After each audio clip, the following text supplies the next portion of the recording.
If a designer is really worried about a PM bringing a first pass at something to them and it like rocks their world, maybe they like need to upskill and move upstream, because it's like the things that never go out of style are understanding user needs, understanding psychology, and like deeply understanding fundamentals of hierarchy and typography and those things. Like when you see something, you have a reaction to it right away, right? So being able to deconstruct that reaction and then tweak it to improve it, that's like the art of designing something iteratively. And like it's things can always be better.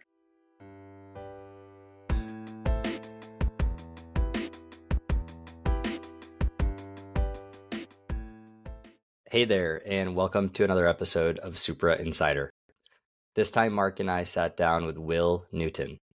Will is a principal product architect at Amplitude, where he's grown over the last 5 years and really moved up the design ranks. Before Amplitude, Will spent 4 years at Gusto as a senior product designer and also was at some smaller startups like Crossfader and Feather. I met Will when he was at Feather in Gainesville, Florida, while I was starting my ultimately failed startup.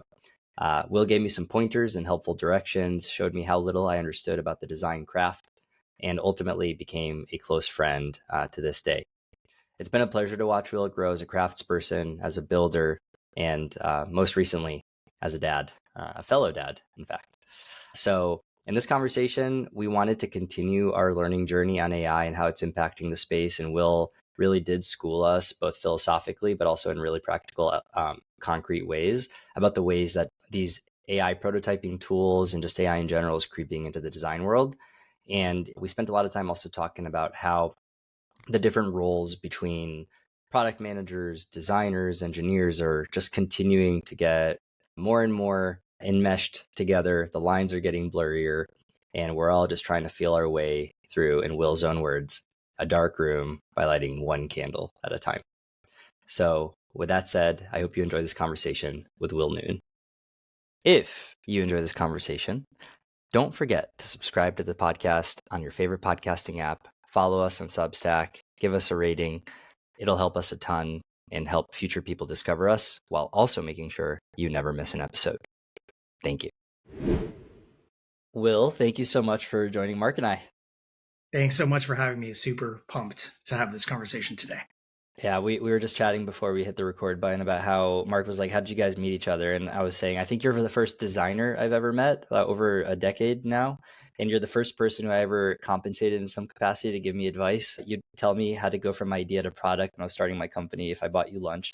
So it's nice to be here all these years later and You talking remember about what I said? I Paper. That was a how powerful offering right there, from idea to product. how people tell you that people are not going to remember what you tell them, but they're going to remember how you made them feel. And so I don't remember what we talked about. I probably remember showing you some really crappy designs that I put together in Sketch or something and get your response to them. But what I remember feeling is, here is someone who is so significantly better at this part of what I'm trying to do that I need to figure out how I'm going to either find someone who's that good to work with me, or how am I going to not let the fact that I'm not good at this hold me back. So it's been a pleasure to watch you throughout all these years, and just like grow as a designer. And now, if I'm not mistaken, you just manufactured a new title for you because you're so senior at Amplitude. It's like, chief, what are you, like a product architect now? What are you at Amplitude? My joke to my boss's boss was the only thing more inflated than my title is the economy right now, but it's like senior principal architect. So like principal product design architect, which is like a senior principal level. They basically at Amplitude is a product analytics platform.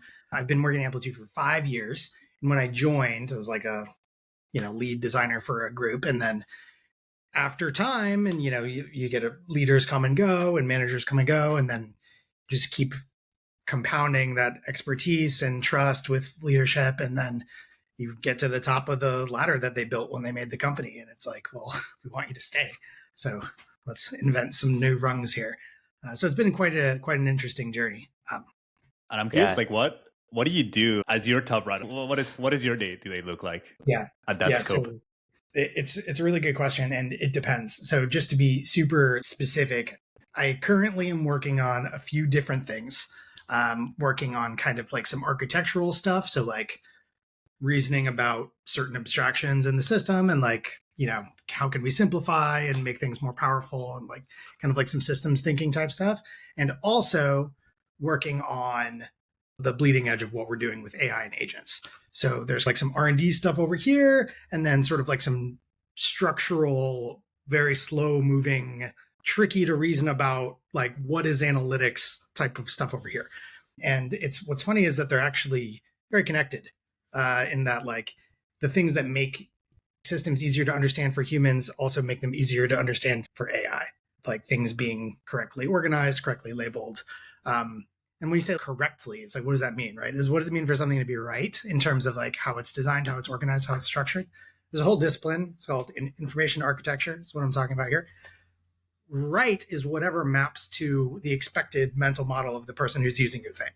And so like for analytics, what is the mental model of analytics? And are the decisions that were made when the company was founded many years ago, those structural decisions, were they the right decisions? What are the big sort of shifts that need to make to fit with the way that people think about analytics?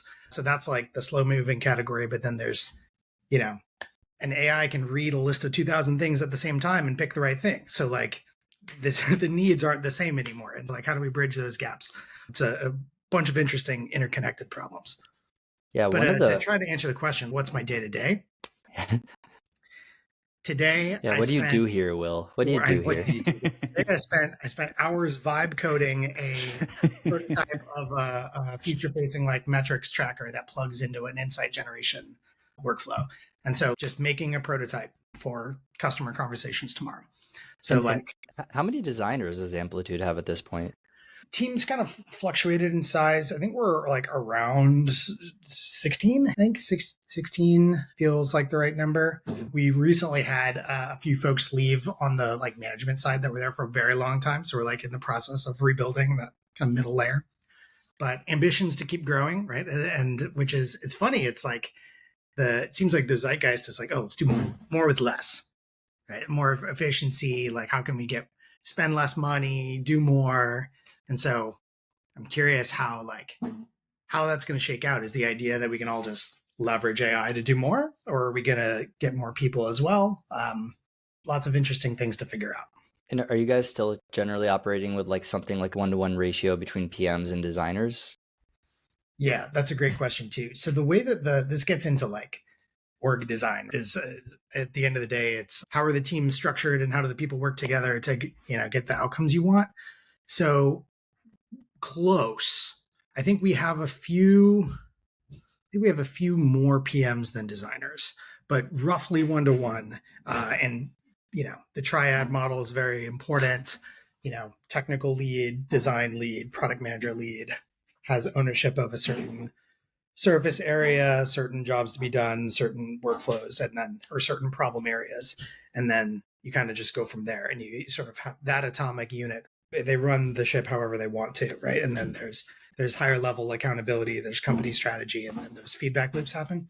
More or less, it's standard, I'd say. I think what's different is my role specifically is like I don't have a PM.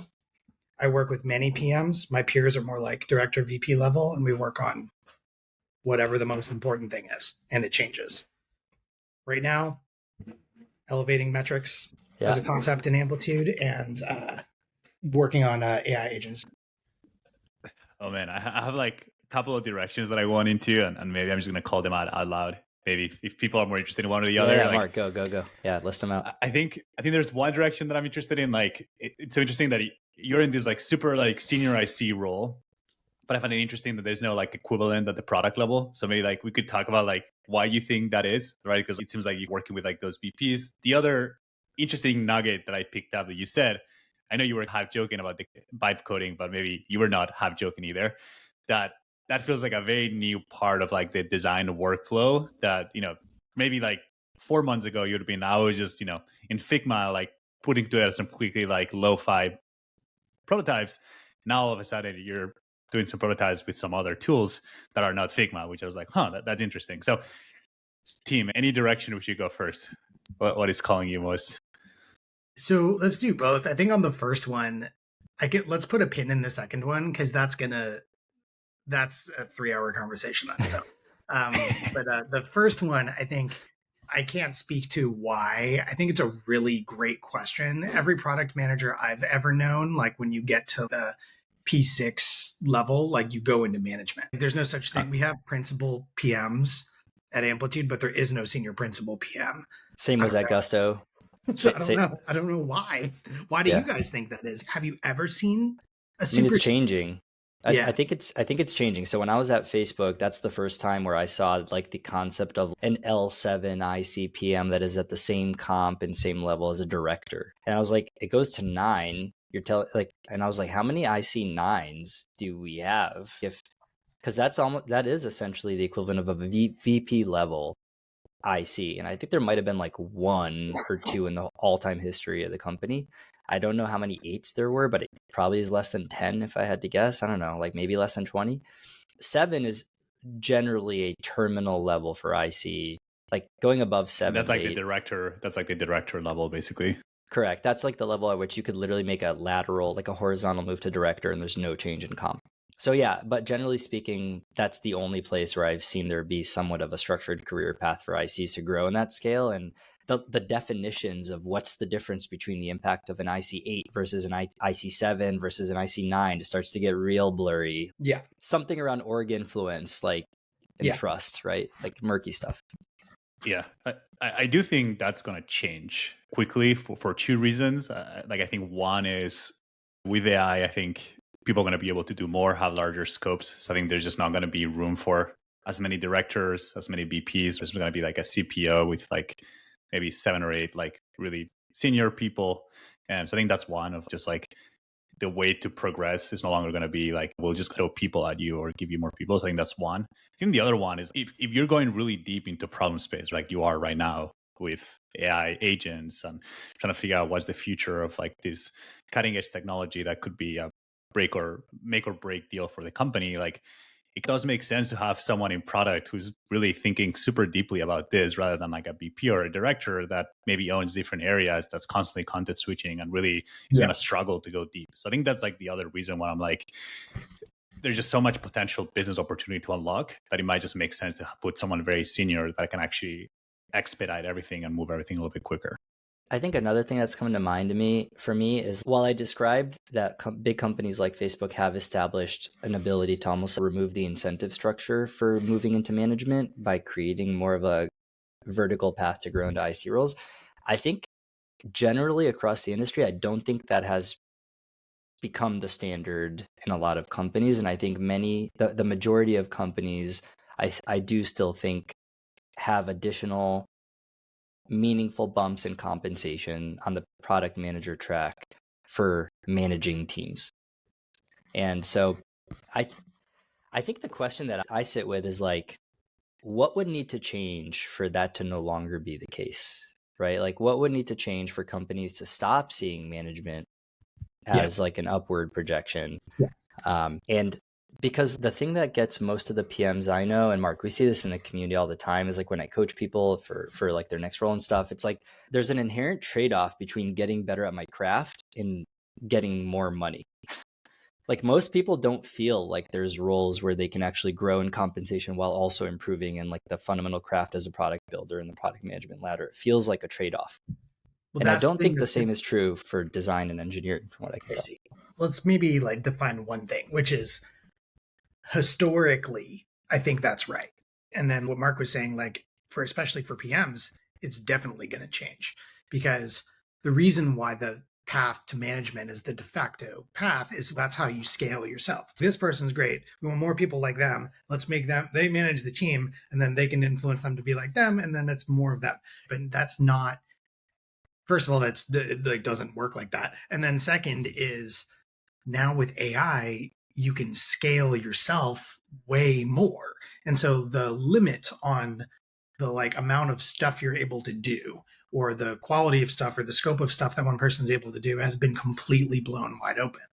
And we don't even really know how deep and far it goes. And so I couldn't agree more with having that deep vertical expertise in an area and then having the decision making for that area go to that person rather than it being some sort of like leadership buy-in decision in terms of how decisions get made or what are we doing or what's important. I think that's really important, especially thinking about product managers as like a senior IC, like level 8. What does that even mean? Like, I don't know what you're doing. What are you doing? Like, I don't understand it, because it's almost like when you think of the critical path of software, you can argue design's not on the critical path, right? And it's product management on the critical path. You write code right at the end of the day, and so like when you think of, I think the presence of a critical path implies the product management function exists, right? Because there is a path, right? Now, whether you have a PM or whether that's a responsibility that's diffused amongst the other people who are on the critical path is irrelevant. But if a company has a way of going from idea to shipped product, they have a product management function, right? There doesn't need to be a single person who's running that. Yeah. But I think then it gets formalized at some point. And what I think I'm curious to get your guys' take on is if you remove all of that people management and stakeholder management part of that job, and you boil it down to what it means to get better at the craft of product management, is there still a job? Right? Is a job, Will, we've talked about how the best PMs maybe talk to users a lot, right? In customer conversations, but you could argue that's a job in user research, right? So yeah, I think I hear what you're saying, and like my feeling on the thing is it's the best craftspeople at the most senior levels are more like PMs than pure craftspeople. And that's it. It's like think of the best engineers that you've ever worked with. They're on customer calls with you. They're talking with you about the problems. They're talking about the customer needs. And then maybe they'll build something as a prototype just to see and then throw it away and not be mad about it. And then they build the thing and then it's great. And they have the feedback loops and they know when to go fast, when to go for scale, whatever. And so and then think of the most frustrating engineer you've ever worked with. And it's always a debate trying to get them to do stuff for reasons, right? But the best engineers, they just do that in their own head. Design is the same way. The best designers, they understand the business context. They understand the prioritization and the constraints. And they're probably maybe even pushing for their own flavor of those things because they understand things deeply enough. In that world where everyone's like that, do you need a job where the person's job is to be that when everyone's like that? I don't know. Yeah. I think if I was going to boil down, I think like the goal of a company is to maximize its impact, or like basically like with the investment you put in, what is the maximum impact you can do with those resources that you have? And I think in the purest form, that's the job of the PM, right? And the way you do that is you identify first the most important problem to solve, and then you solve it better than anyone else. And I think historically, the way you did that, if you wanted to have the most amount of impact, you also needed to have the most amount of resources because you needed to then be able to use them to allocate them to different things to then would lead to the highest kind of ROI, right? I think where the function is changed right now is that maybe humans are not the only resource out there. And sometimes even with AI, like you can actually scale that infinitely rather than maybe you get a new team or a new pod every quarter. So I think that's like where really the fundamentals are changing. So I think that's one part of it in my head of like why I think that shift will happen, because I think that's like the reality. I think, of course, then, but I think probably the thing that's slowing it down to get to that point is the status quo almost of like, there's some respect of like, oh, like I'm a people leader, right? Like I'm leading a team of people. That's just like the cool thing that people were like aiming for the entire time, to a point that it's hard to like unlearn that, to be actually, no, like that doesn't really matter. Like the thing that matters here is impact. And I think very few people are able to shift that, if that makes sense. I'm sure you've had many opportunities to go into like management. I don't know if you manage anyone right now, but I'm guessing you've chosen to like just not. No? So this is as an aside. I remember telling, they ask me every 18 months, and I've said, hell no, I never want to do that. I love the team. I care about people, but it's like Ben, I mean, Ben, I don't know, you know this. Like, I like to do the thing. I I like to know, do I the know. thing. I Yeah. like to be in the trenches. I like to have my hands dirty. I would be the worst manager. I would be micromanaging. I would be super high expectations. I just operate at a different clip. Like, feedback that I usually get is like, you're a pace setter, which is great, but like other people can't hang and you got to slow down. And so it's like, why would I be a manager? It sounds like such a bad, not aligned use of like where my talent is, where my passions are. I would just be constantly frustrated, constantly impatient. Like, I would be really mean. It would not be fun. But I think it's okay to think about, how do we keep pushing on the IC track? How do you have more impact as an IC and have it not be like a bad thing or like a weird thing to not go into management? I think right now it's such an interesting time because there's so many opportunities to do that. So just like a few examples is like, what are things that I do that I can do because of where I sit in the company or because of how I think about things? It's like just following my curiosity and suspicion about things all the way to their conclusion. I heard this anecdote. I'm going to build a prototype and I'm going to get some gut reactions from internal people, like just constantly spinning up whatever I think is the most important thing at the time and like a little bit reacting to what's going on and just like playing almost like playing safety, like in football, just sort of like hanging around the back of the field and be like, where should I go? Should I go over here? Should I go over there? Rather than being assigned a spot and like hitting my head against the same thing every week. And so I think it's interesting. It's also hard though, because it's like in that situation, there's much less direction and there's much more risk. And am I spending my time the right way? I don't know. Can't win all the time. Sometimes it's like, ooh, like that didn't work out, or like, oh, that was totally a dead end. Maybe I should have done this other thing that had more guaranteed ROI. But yeah. I think what I'm hearing is something I deeply agree with that you said earlier, which is that the best designers and engineers, I think I would agree with that too, have a really strong intuition on where the business is at, what customers want, and generally where the winds are blowing. And so a failure state in that case, or an indication of someone more junior, is if a designer or an engineer comes to me, he's like, hey, like, what do you think's about to happen? Or like, where do you think things are going? Or what do our customers care about? They're looking to me to be the proxy versus them coming and being like, yo, it sounds like everyone's like saying this. Are we going to do something about that? And I'm like, I love that you're initiating. So Right. I think that's the kind of proactivity. And then the other thing is that I'm hearing from you say is the ability to, based on keeping a pulse and understanding where the winds are blowing, you're proactive. Like no one's coming to you and being like, hey, Will, here's like 10 discs I want you to start spinning, or 10 balls I want you to start juggling. It's more like you're anticipating that there's certain conversations that need to happen, and that maybe those conversations will be better conversations if you can take an initial crack at something that gets people to react and to express their opinions. Shaping it based on the dimensions that I see as the critical dimensions to the crux of the thing.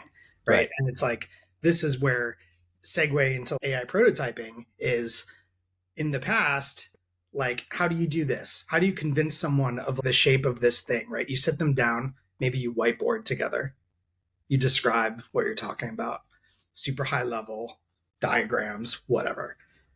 Modern tools, great. You got FigJam, Miro, whatever, Excellidraw, these things. Fast forward, what does the best engineer do?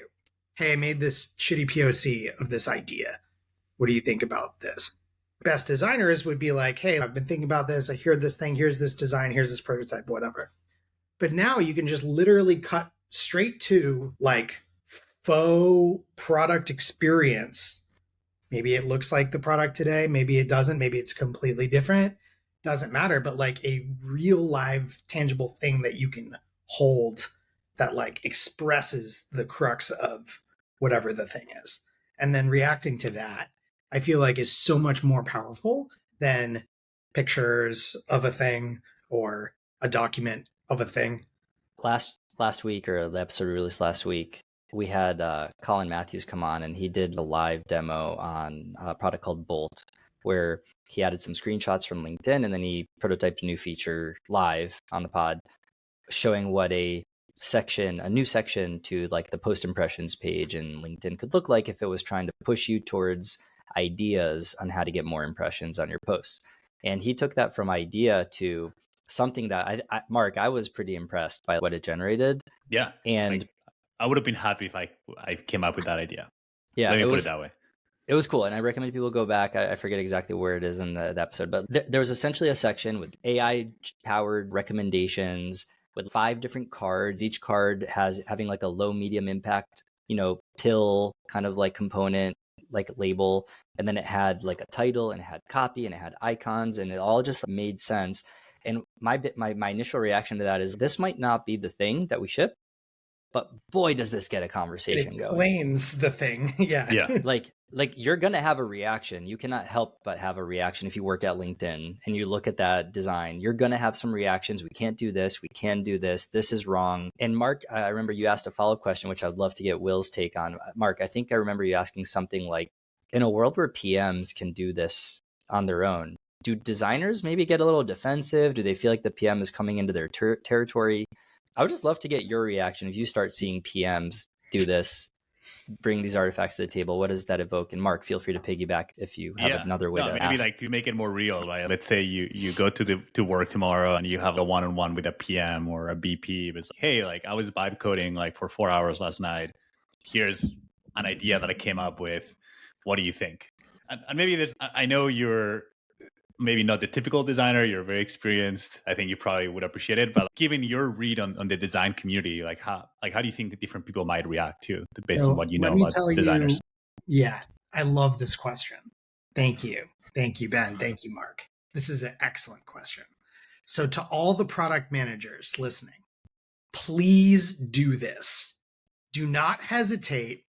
Take a stab, make a thing, and then articulate what the thing is and why the thing is. Please do it. And then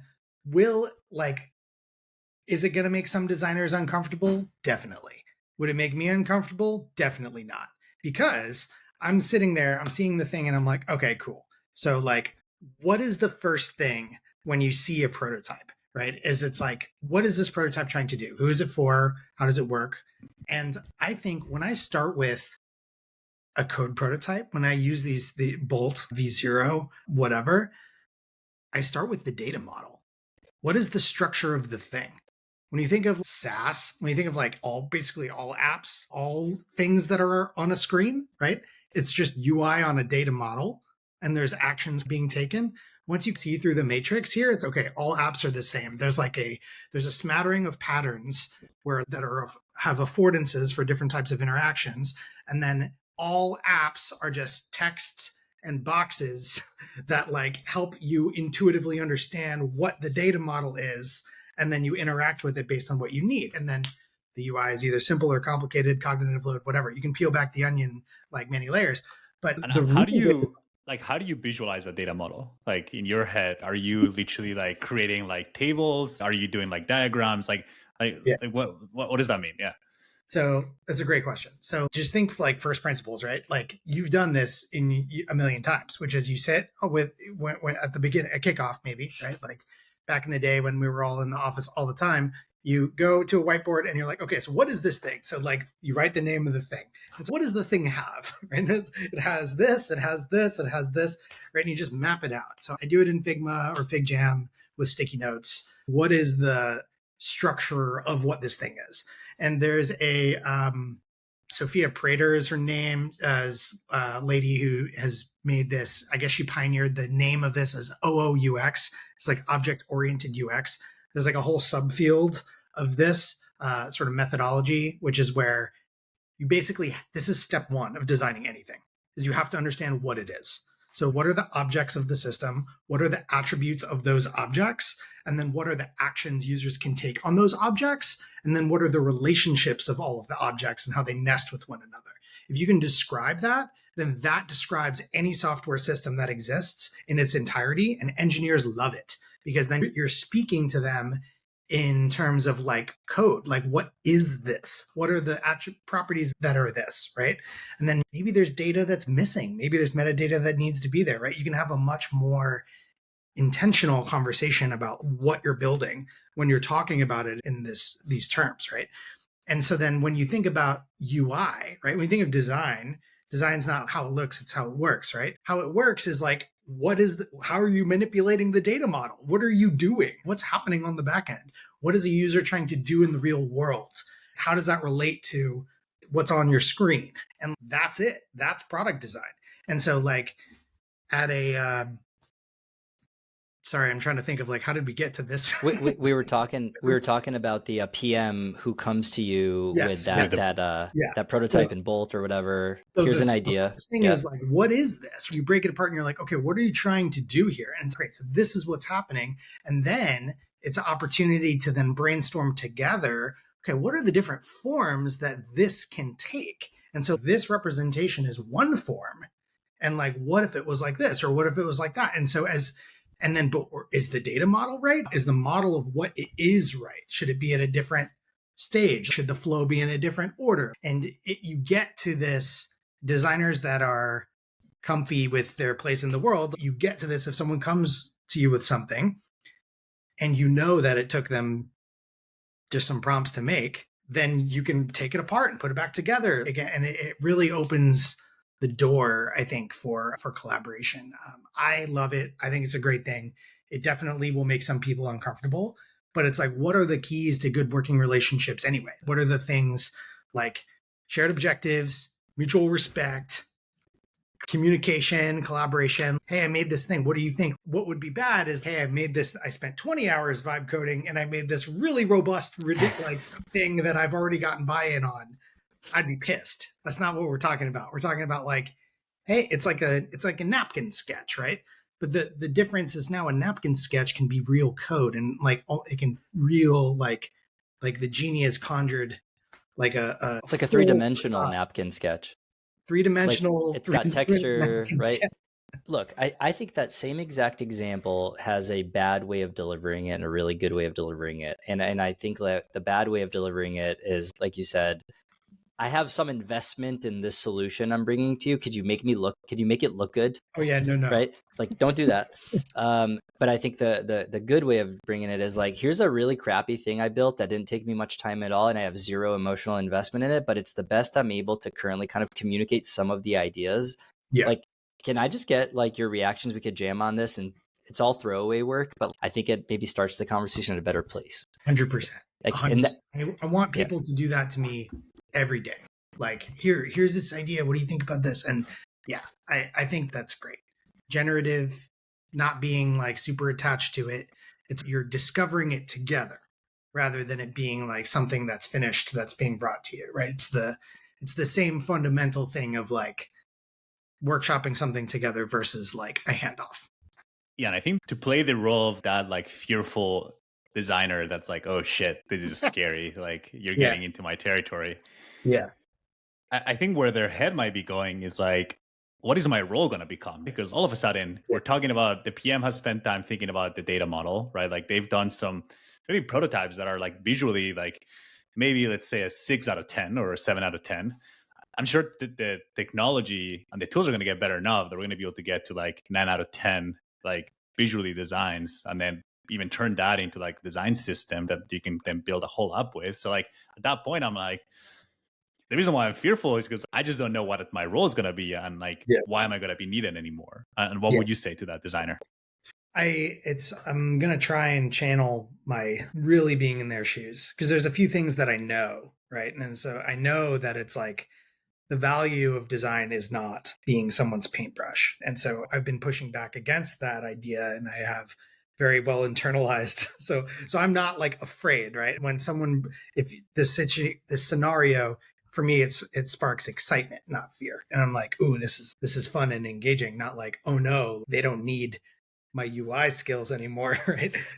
They're definitely there's going to be things that are not right with the prototype. And so I would say the evolution of product design is just moving higher in the abstraction of needs.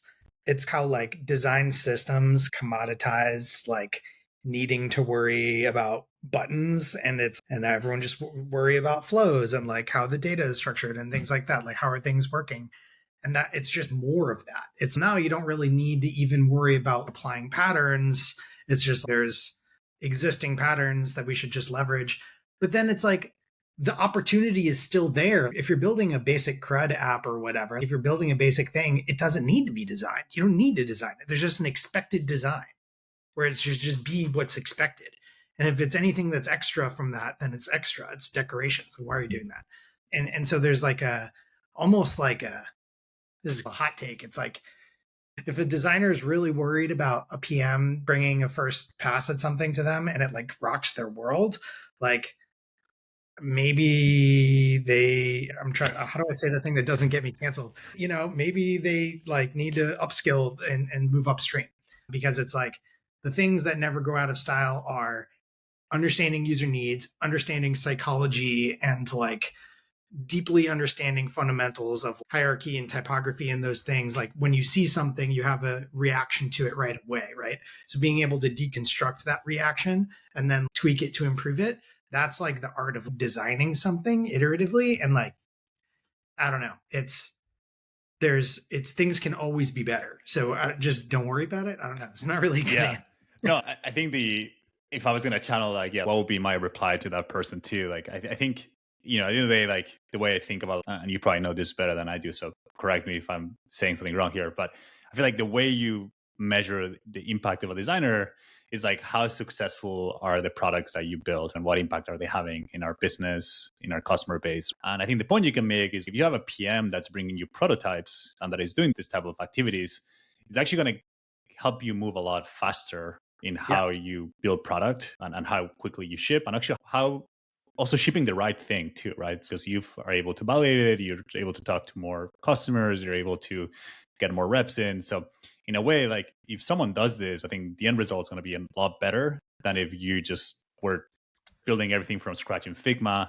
Then 4 weeks later, you were having that conversation that maybe you could have had in day one, basically. Yes. So I think that's like the thing that I would say, that then at the end of the day, like you're going to have more impact as a designer because you're just going to have a lot more reps before you ship the final thing.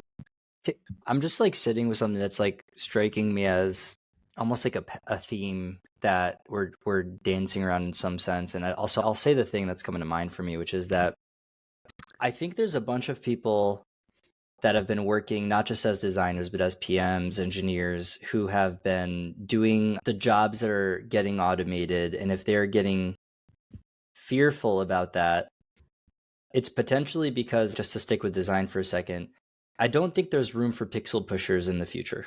That job is going away. And so if someone defines like a full-time standalone job. Yeah, probably. Correct. Yeah. Correct. Yeah. And so, and for PMs, if it's like, sorry, pin. Yeah. Come back to it. Go ahead. No, and for engineers, I think it's somewhat true too, is like engineers who only write code, right? Like that's the main thing that they do, is I just love writing code, right? I don't thinking about system architecture. I don't like thinking about business problems. I think that job's going away too. Yep. So, and PMs are just doing project management or backlog grooming and maybe taking research and writing specs. Yeah. Correct. And there is some percentage of professionals in each of these fields we just talked about, product management, design, and engineering, who have hit an internal, like, I'm good moment. Oof. Like a local maxima. I hate to say it, but like, I think there's people that are like, I don't want to push myself harder. I don't want to do more with less. I don't want to anticipate and be proactive. And I think until now, we haven't, like, there's actually been somewhat of a cruising altitude for people to hang out at in each of these like ladders. So tell me if you think I'm being cruel or inconsiderate, but I think the realistic voice in my head is telling me that if someone is looking to cruise in this industry, it's going to be harder and harder to cruise. And I think that, so like the stakes seem to feel like they're getting higher for just staying relevant. If you're going to be a designer, the stake is higher. You got to know about the business. You got to know about customers. You got to anticipate the needs and treat pixel pushing as like a history of how you got here, but it's not the future. Yeah. Same with engineering, is like engineers have to understand the business, have to understand the customer problems to stay relevant in this future, because they're going to be expected to write 10 times the code. So they're obviously not going to be like writing code as their main full-time job. That will just be one part of their job along with these other things. Is that resonating? You guys like think I'm crazy? Or no, I'm totally with you. I think there's an exception right now, and it's probably only going to be around for like maybe the next 2 to 3 years. That's my guess, is if you're a PM, designer, engineer in a company that's a little bit more going through a digital transformation or trapped in the past where they haven't adopted AI as a company, and you actually know those tools, and then you're actually able to cruise because you're able to still have crazy impact because you're delegating a lot of this work to AI while your peers are still doing manually and are not up leveling. Again, that's not an exciting company that I would want to be in, but I'm sure there's like going to be PMs. It's an interesting category of person, right? That's a person who's existing in a company that is not pushing them in a crazy way, but yet that person has the initiative to go ahead and discover all these tools that create leverage for themselves, which is like, that person's going to get disengaged, right? Unless the company keeps up with them. I think those people usually maybe have a side hustle or something that they're doing with their extra time where I'm like, hey, I'm working maybe 20 hours instead of 40, and I'm doing something that's more fulfilling those 20 hours. Maybe it's being a more present parent. Maybe it's building a side hustle. But I think that those people maybe have a 2 to 3 year window max until those companies realize like AI is like widely adopted, and then you're screwed. And then I'm back to your point, Ben. Shout out to our side hustlers. Shout out to the side hustlers. Shout out, keep going. To Respect. automating their job and more engaged to you. I think there's what I'm hearing from you, Ben, is it's like as roles fold in on themselves, right? As okay, if everyone becomes like AI enhanced, what does that mean? It's everyone kind of has at their disposal like PhD level, like ability to write Python, ability to write React, ability to structure things, ability to synthesize stuff. Like you have all these tools. So then what happens, right? So the rules fold together, and it's okay. The people that are the most adaptable generalists are going to succeed, and the people who are very narrow specialists who don't have maybe adjacent skill sets are going to struggle, but then maybe adapt. Like maybe adapt rather. If they can adapt to, hey, how can I leverage these tools to learn more things faster or plug gaps I don't have? Maybe they'll be okay. There seems to be a fork in the road right now, right? Like everyone is looking at a fork in the road, and or in my head, they're looking at a fork in the road. If they're getting the memo, right? If they're paying attention, there should be some kind of fork in the road emerging, which is one, I should do something else with my life because I'm not excited about the future of my craft in a world where all these tools are used by everyone all the time. And I don't like the future of my craft in a world where these tools get better and better and better. That scares me. It's not exciting to me. So I should find something else to do with my life. That's one fork. Another version is I'm so fucking excited about this because like the things I can do in this future and like the way I could level up my impact in this future has never been possible before. Mm-hmm. And I'm really excited to get better and better at what I do with these tools.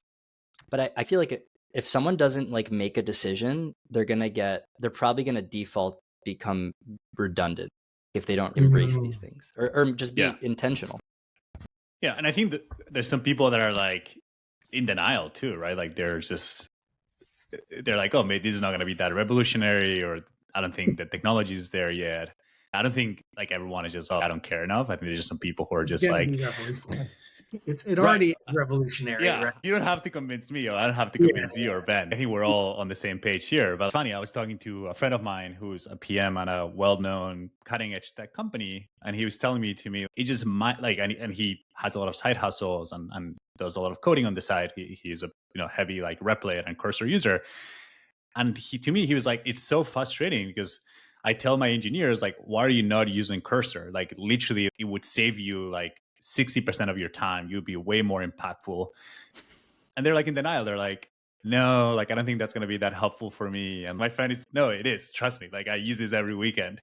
But it seems like these really smart people, like in a way, no, there's no way these machines or this technology is as good on me, which I think it's interesting. And I almost feel like the smarter and the more technical someone is, I think the more denial there is almost. So like, hey, this thing can do what I can do. That's just like a trend that I've seen as well. Yeah. So let's take this and let's tie this back to the question about the PM bringing the designer or prototype. There's definitely a existential flavor of this, which is I have my entire identity is wrapped up into this thing that I do.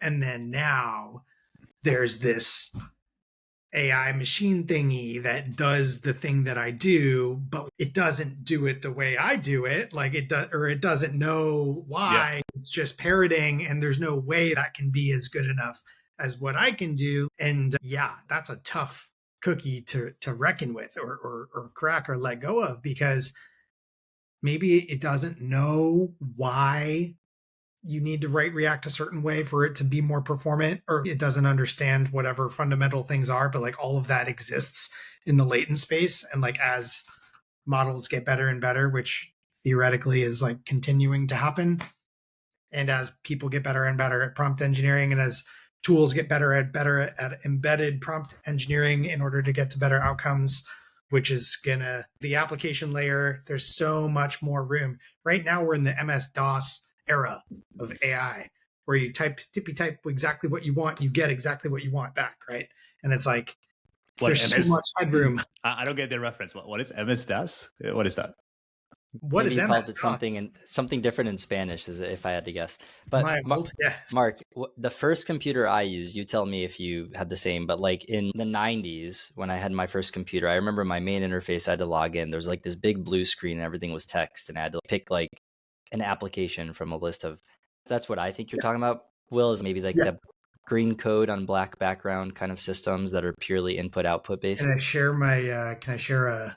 So Oh, got it. Is this right? It's got it. Like terminal looking type of thing.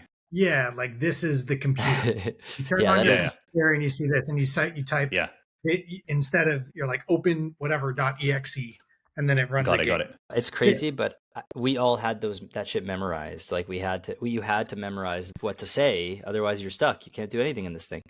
And I agree with you. I think right now, when I look at what's happening right now, I think there's this like Cambrian explosion of applications and tools. It's impossible for any one person to keep to understand what's going on with all these tools, and they're all moving so fast. So even if magically you spent the next 2 weeks playing with all the tools and you have a good feel for them, guess what? 3 days later, your knowledge is going to be stale. Like they're all going to be different. As a result of that, I think learning how to pick the right tool for the right job, because there's not like one answer, is going to be important. Like today, if you want to start designing, are you really going to play with anything other than Figma? Like not today, but like yesterday. Yeah. Like 8 months ago. 8 months ago. Yeah. Really like 4 months ago. Yeah. But that's an interesting question, right? Because it used to be obviously Sketch, and then it was obviously Figma. There's not an obvious answer right now. If you go talk to a bunch of people that are entering the design world from college today, you want to know Figma. It's the tools are agnostic, like it is whatever, but like you want to know Figma. It's kind of the standard, and you want to learn prototyping tools. You want to know Figma for your production ready, whatever handoff design system thing, whatever. You can break the laws of physics in Figma. You've got direct manipulation of pixels and stuff in there. But like the prototyping tools, honestly, if I were to say, if you had to pick one, if there was a college class that I was teaching, and I was like, I could pick one thing to teach them, it would not be Figma. It would be prototyping tools instead.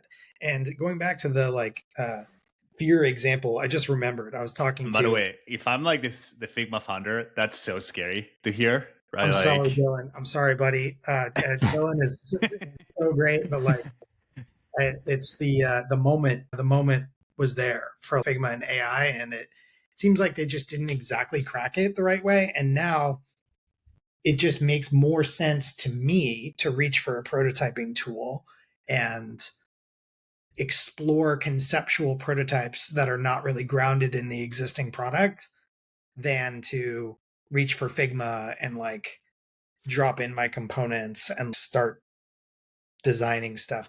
Because I was very team like straight to hi-fi before. Like I'm like lo-fi is the reason lo-fi exists is because it does what I described before. Like you focus on what it is and how it works and not what it looks like. But when you have a expected design system and everything's going to look a certain way anyway, it's a distraction when it doesn't look real. And so it's like, I think, especially working in data for the past 5 years, you know what's hard about showing a Figma prototype to someone? They're not seeing their own data. Yeah. It's not real data. It's like you can't fabricate. I don't have their data being pumped in here, so their eyes glaze over, and like I'm not learning anything about what they're understanding or whatever.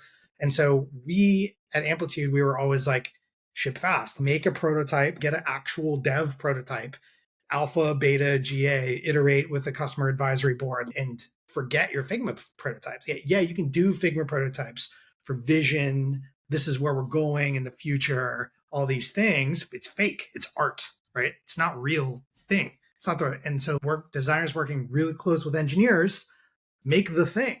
Talk to the customers, right? Show like that's the feedback loop. And design sitting in a corner working in Figma has nothing to do with that.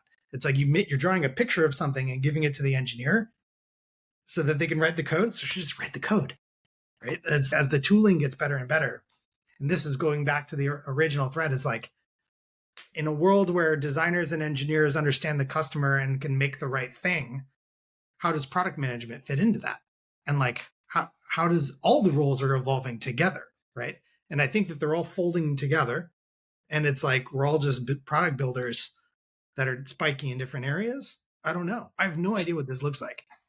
So Will, you're going to say, you're thinking back to the fearful person. We're going to say something on that?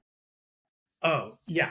So I was talking to one of the design directors right before this, jumping on with you guys, and we were talking about shipping fast. And he was saying, like, this idea he's circling around is like, quality is the result of iterations. And so when you're talking about building, like if someone builds something, like that's an iteration. And so if a product manager brings you an iteration, then great, then you iterate. And then you get more iterations. And then you get like and maybe it's a framework way of saying what I said the first time, which is like, help evolve what they have brought to you and get it to the right thing, figure out what's working, what's not. Treat it like a design crit. Help them up level their understanding of what is right, what is like what parts make sense, what part doesn't make sense. And it's like, we can all play with each other's Legos here. It's all the same thing. When we're all building prototypes together and sharing and getting feedback and collaborating, it's not like, oh, well, the PM writes the doc, the designer makes the mock, and the engineer writes the code. No, let's all play with the code. Let's all play with the requirements, and let's like having it all blend together, I feel is good. And the reason for that is going back to the best designers and engineers have good product sense. The best product managers have crystal ball for product market fit. But besides, they understand design and engineering in order to be able to communicate with those partners. And I think it all just is going to blend. It's all just one big blur. And so where before it was 3 different circles, now it's just like gradient. Yeah, if anyone's listening and they've never read an article called "Give Away Your Legos" by Molly Graham on the First Round Review, it's an excellent write-up that my old manager Nolan at Continuum had every employee read when they joined the company, which is really instilling what you just said, Will. It's this idea that we should have never had people get defensive when people touch their stuff in the first place. Totally. Like, people should never have been defensive if someone brings a Figma design, right? Like, there's a fragility.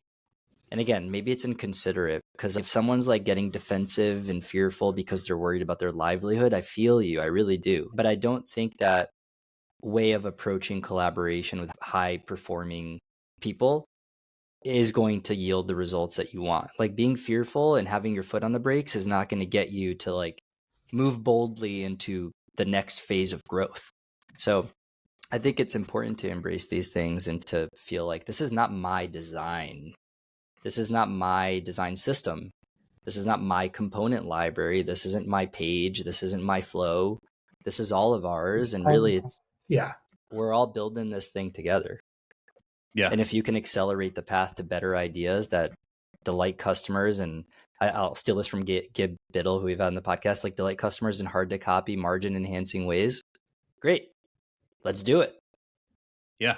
No, and I think that the part where people are struggling is they almost feel like their identity is being attacked, because you had this thing that was really valuable to the organization because only you and maybe 15 other people in the company could do it. Yeah.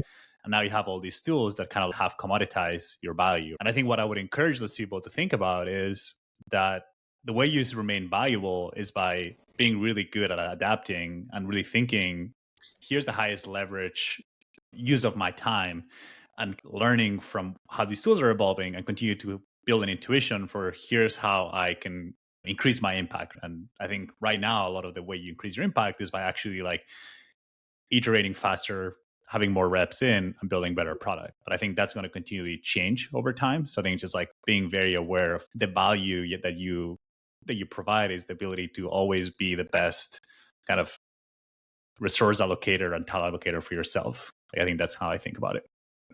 I think that's really smart. The resource allocation part, especially, it's because think about what are the constraints, right? It's in a world where, now we've got agents we can like spawn to go do tasks. Like that part isn't fully working yet, but it's good. Imagine it that it is. Even what we have right now, right? I have a Copilot, I can chat and it can write a bunch of code really fast. And it pretty much does exactly what I want. And it's, even though I'm not writing production code, but I'm building prototypes that I can then deploy to Netlify and concept test with customers and test a new thing every day. I'm iterating super fast. I'm learning super fast. The resource constraint, it's no longer like time and like code writing effort, where the entire software industrial complex is built predicated on the idea that engineering resources is the most important thing. It's like, all right, that rule's now broken. So now what's the most important thing is where do you focus? So like having that diligence or like the strategic prioritization of deciding what the important thing is, that's the biggest lever. It's not 100%. Like it's part of it is do more stuff, right? Which it's easier to do more stuff. But if you spend a ton of time doing more stuff on the wrong thing, it doesn't matter, right? The whole thing goes out the window. You get really hopped up building this prototype of this thing that's the wrong thing, like, or that doesn't really solve the problem, or it's not the right thing. There's make the right thing and then do it right. It's like, what if it's the wrong thing? Yeah, so it's still wasted time, and then you're unlocked running down this infinite path of iteration on the wrong thing. And I think there's like second degree consequences too, right? Once we have AI agents that are doing stuff for us, right? Like working on the right thing, you almost can get like infinite leverage from those things too. So it's like getting really good at that skill set. I think it's just going to give you a compounding edge that's, I think, going to get really crazy over the next 5 to 10 years. I think developing intuition is going to become more important than ever. And when I really think of what that means is it's actually like leaning into developing bias. Because if you think about a world with an infinite number of tools and an infinite number of agents and an infinite number of experiments you could run, which is the world we already live in, although there's like slightly more friction than there will be in the future to like using things, the determination of which tool to use and where to aim it and when to aim it, those all are decisions that have to be made through the lens of some kind of preferences and goals and intuitions. And so I think we're just talking about almost accelerating and scaling the scientific process in a way in my head, like running lots of experiments, getting lots of feedback, iterating based on what you learn, not being tone deaf. The world where you can make up your mind about how something should go and commit to that path for 30 days without getting some pulse is going to go away. Like 30 days. 30, it's a very long time. Yeah. Right? I think the world we're heading to is people that have an idea about something should now, and I think already today, have the resources and the tools to go and get some signal from some people that day or the next day or the next business day or whatever it is that helps you start to tweak how you're thinking about it. So I'm excited about that. And I think that there's just something so vibrant and dynamic. Like when I picture the world we're in right now, it's like your ingenuity and your motivation and your work ethic are truly the limit to like what you can actually accomplish. So I don't know. I think from like an equalization of like opportunity, people all over the world are starting to have access to like stuff that used to be completely science fiction just a year or two ago. Yeah. So I'm excited personally.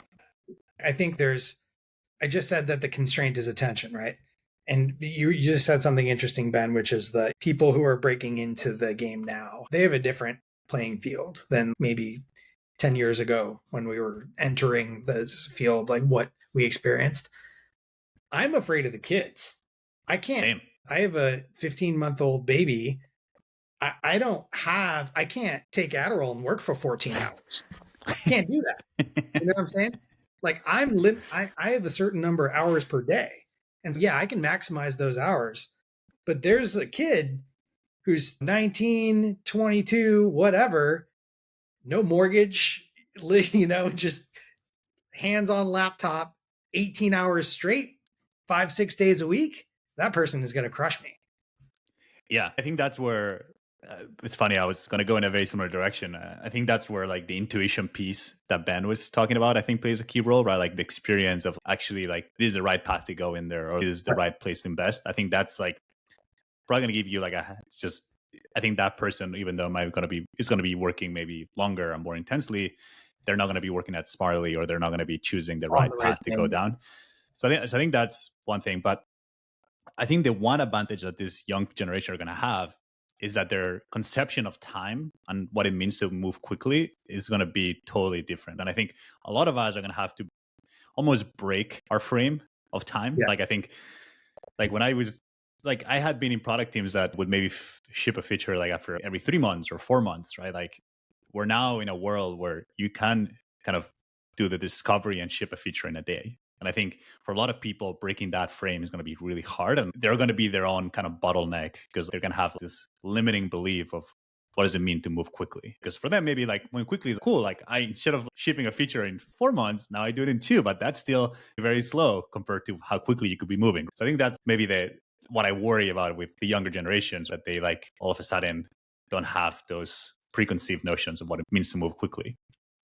Can we just spend a minute talking about what things we think might continue to be timeless or like true in this future that are true today? Because I feel like in my mind, the pieces on the board are moving so fast that it's tough to ask, what is the board? Like what are the things that are going to stay steady? And I think for me, some of the hard rules of physics that I think are not going to change, I'm curious what you guys think, are going to be: one, you will need to persuade someone to use your thing versus the other things. There's going to have to be some emotional resonance, a value proposition. You'll have to sell. Yeah. And even if it's your agent has to sell to someone else's agent, that will need to occur so that their agent picks your agent versus the 10, 20, 30 other agents that they could pick from. Okay, so that's the first thing. So like a deep commercial intuition on like how to sell is going to be important. And then I would say the second thing that I think is really important is staying really hyper focused on the problem that you're solving for and who you're solving it for. Like essentially, your product cannot be successful in a vacuum. It has to serve an audience, it has to serve a market, and being able to understand what that market wants and who makes the buying decision in that, and understanding their pain points and all that, I think is going to be really important. I think those are a couple that feel like no matter where the tools go, builders are going to have to understand these things: how to sell, how to position, and how to ultimately do problem discovery so that your solution like resonates with whoever needs to pay for it. You guys think of any other ones?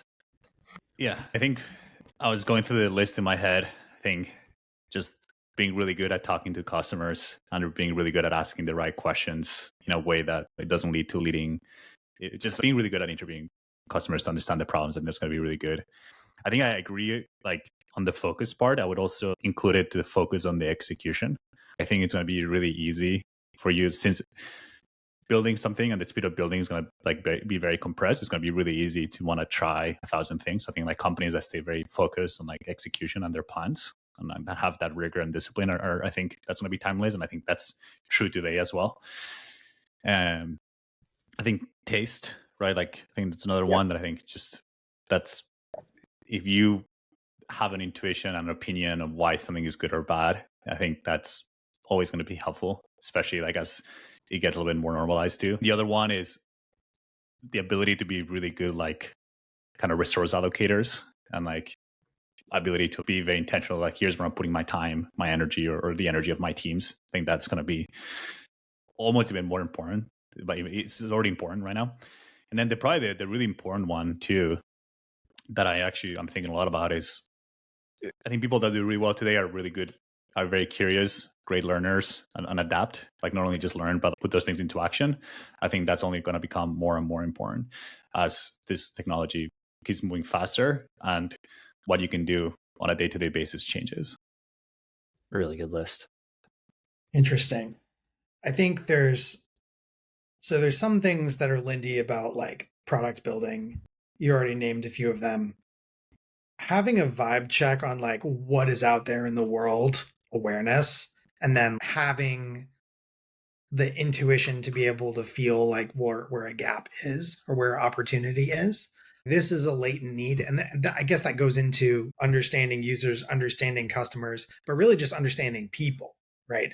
There's a person who's not buying your thing is not a customer, right? They're just a person, right? And so understanding people and then understanding, well, what subset of people have this issue, and then what is addressing this issue today, and then is there a way to do that in a way that's meaningfully differentiated and interesting and unique, or that's better, that's compelling, does it feel good? And being in touch with that is, I feel like that's really the crux of it. And then there's all this stuff that goes around it, which is, as you said, Ben, you got to sell, right? There's got to be distribution.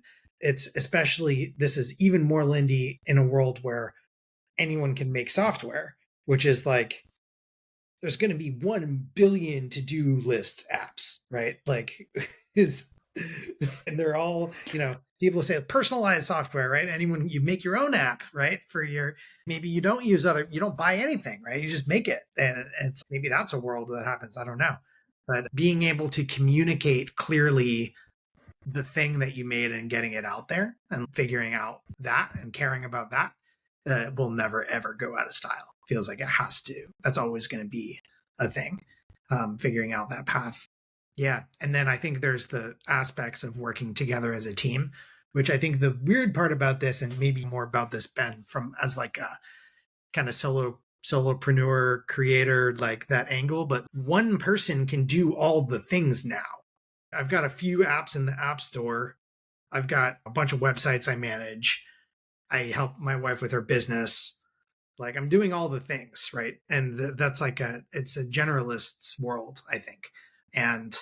But like when you work with people, it's not, oh, we don't need engineers anymore. That's not true. We don't need product managers anymore. Definitely not true. There's things, maybe everything overlaps more, but there's things that I'm not specialized in or I don't like to do. And sometimes it's just good to have more people and you can share responsibility of things. I don't think designers are getting replaced. It's just going to change. Certain types of design work will become like rote memorization type stuff. It's just not valuable to do. But yeah, I think making sure that everyone is on the same page, having high respect and communication, soft skills, being able to have difficult conversations, being able to be humble and let go of your ego when you're working on stuff together, that will go a super long way forever as well. But would love to hear more, Ben, about like when you think about you doing it all, right? You've got your courses, I'm sure you're cooking up some stuff that's not out yet. You're doing this podcast. You're probably working on some apps on the side, or like, who knows? How do you think about things folding together and doing like one person doing it all? Because that's something that I think a lot about. I think of it exactly the way I thought about it as a full-time product manager, which is that I have a portfolio of investments and my time is my biggest resource. And it's a combination of things that, quote unquote, the core pay the bills, and speculative longer term bets that could turn into something that cannibalizes the whole thing if they take off.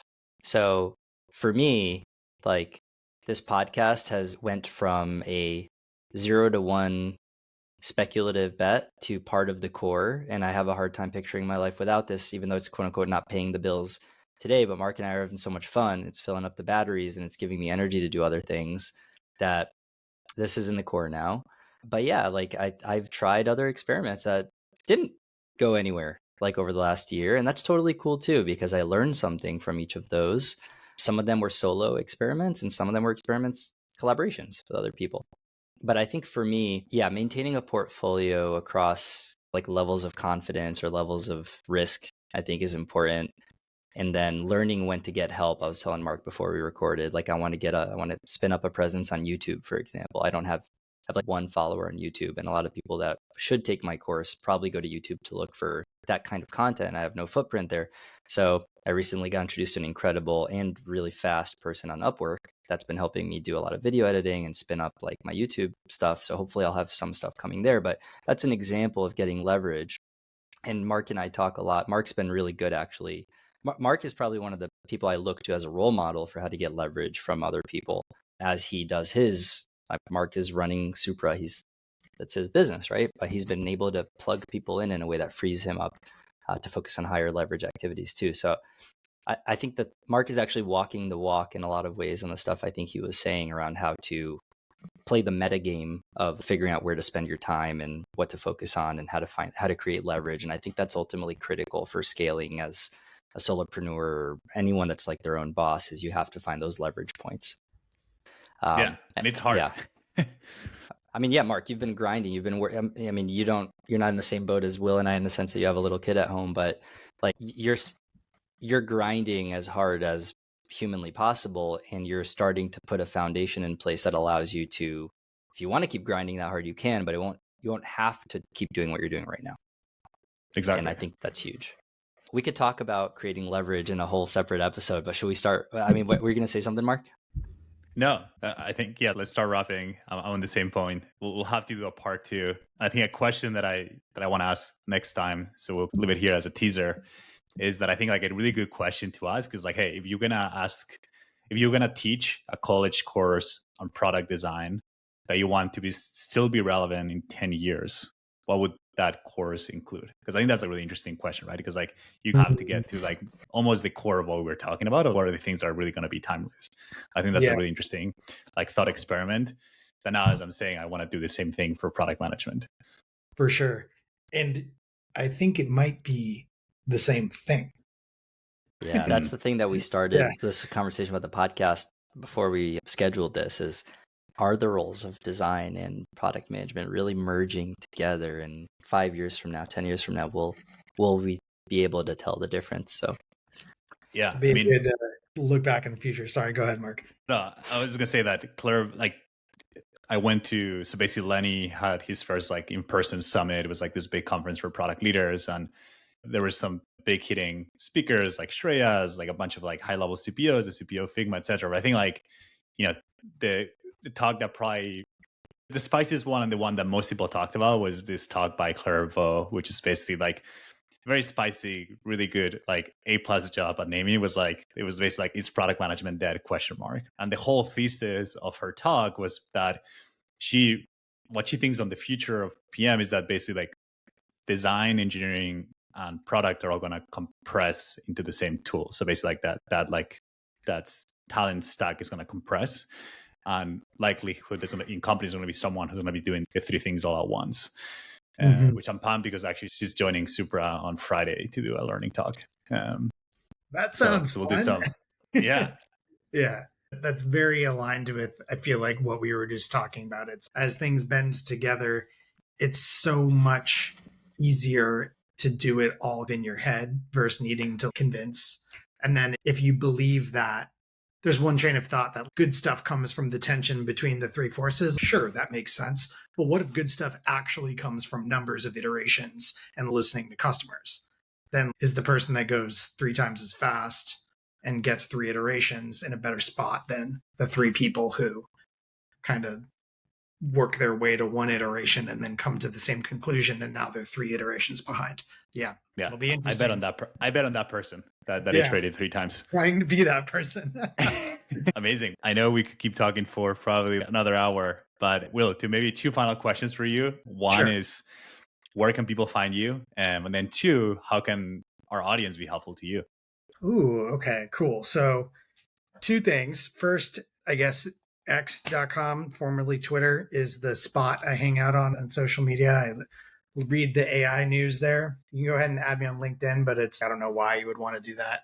I'm not very interesting there. But if you want to see my hot takes on design and AI, and on X, you're Will DJ Thrill? Will DJ Thrill, which is a very old Twitter handle. It's a classic Twitter handle. It doesn't make sense. I remember someone saw it and they're like, who's Wild Jethro? It's not what it is.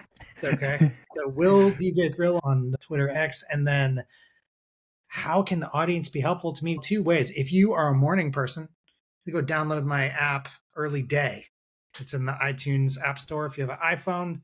And yeah, morning routine app. Leave me a 5-star review, pretty please. And then if you're a product builder, if you don't know what your users are doing because you don't have product analytics, you need Amplitude. So go get it for free. We have a very generous free plan.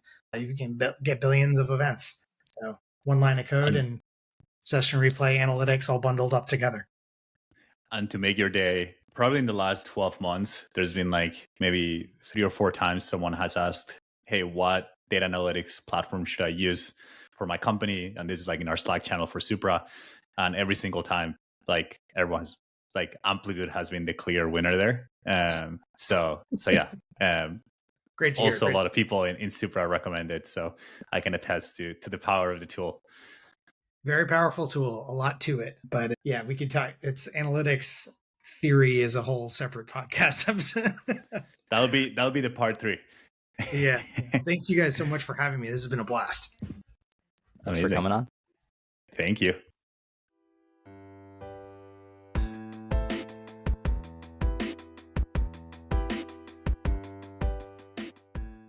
If you enjoyed this conversation, please share it with someone who you think would benefit from it as well. We really appreciate it.